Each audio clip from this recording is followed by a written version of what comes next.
Hello, everyone. It's Mark. I hope your semester is off to a good start. I see that the application exercises assignments are nearly all submitted. The ones that have been submitted, I was laying in bed last night reviewing them. Folks, you did a good job, so kudos to you. Now the question is, well, why exactly did we do an assignment like that?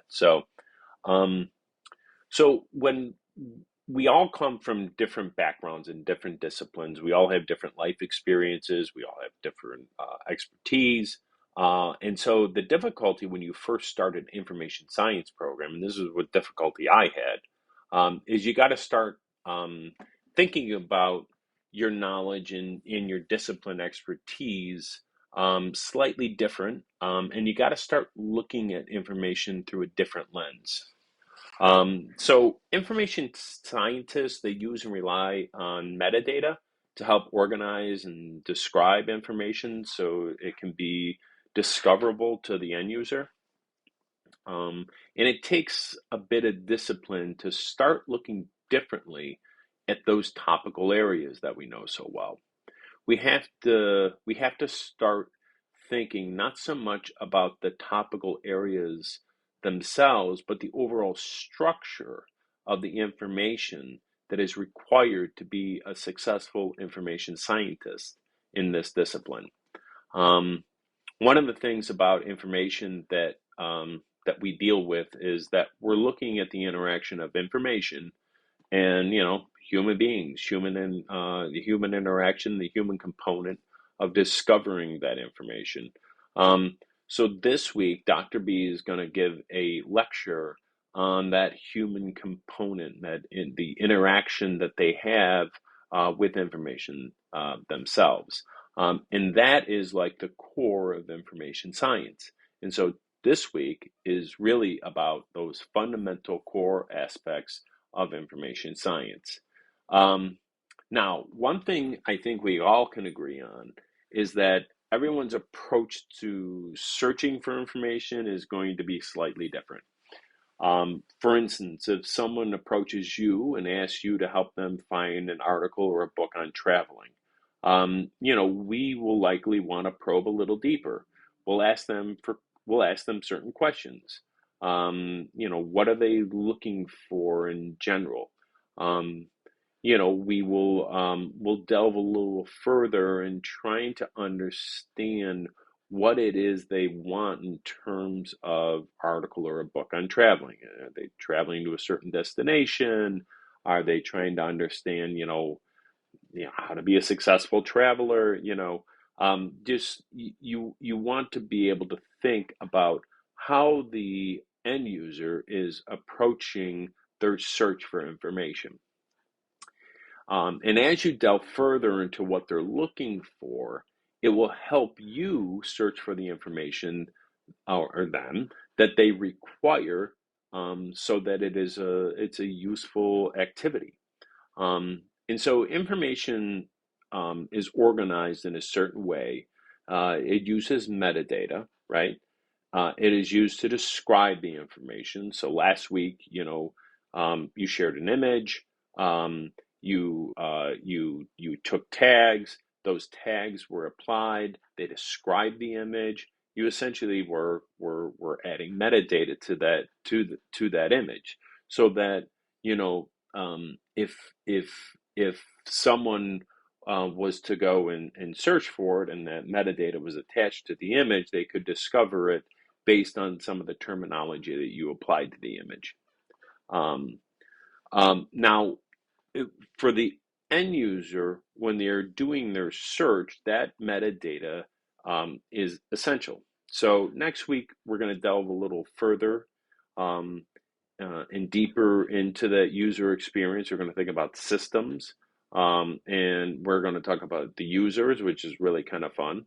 But this week is about really getting into what is information science. We will look into representation. It is a big part of how information is organized. Dr. B is going to talk about that a lot in her lecture.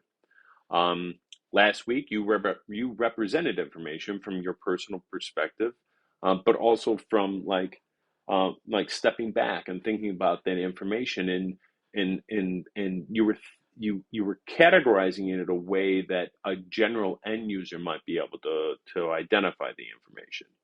And so, an enormous part of information science is thinking about how humans interact with information.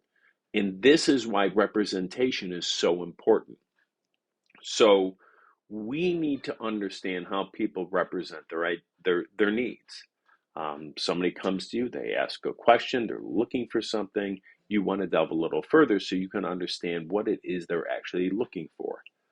Sometimes, as an information professional, you'll need to delve further into what the end user is looking for, because sometimes they're struggling to understand what their needs are. Um, and that's, that will be a big part of week 4. But this week, it's about that information science. So as you start moving through this program, and you're taking different courses, and you're having different experiences, and you're reading different articles, a lot of this will start to fall into place. Connections will be made. Um, Sometimes it may you may struggle a little thinking about information science this way. I know I did when I first started the program. I really had trouble connecting the dots all the time, but it does happen as you start to engage more with the material and you start having more, let's say, applied life experiences in the field, whether you're taking a practicum or an internship. And I know many of you are already working in libraries or other types of information, organizations. So, you're in a pretty good position. So it should help those connections get made. If you struggle at all, if you have any questions, you need any help, just email me, post question on the discussion board. Usually it takes me a day to get back to you via email. I work full time doing something else. I'm doing this part time. So if I don't respond right away, just be patient. I'll get to you. And then one thing is, I we, the way this course was organized, I created groups for everybody to join, and some people signed up to join groups.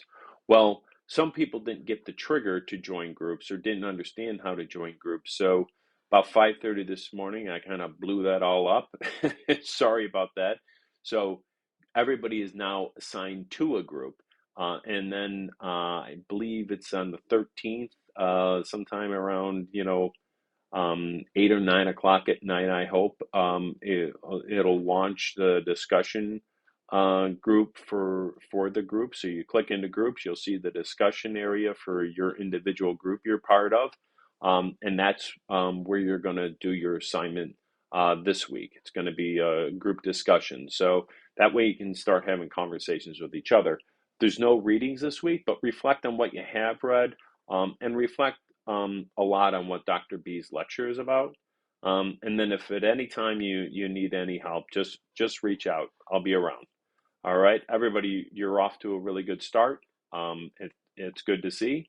So as information scientists, onwards and upwards. Thank you.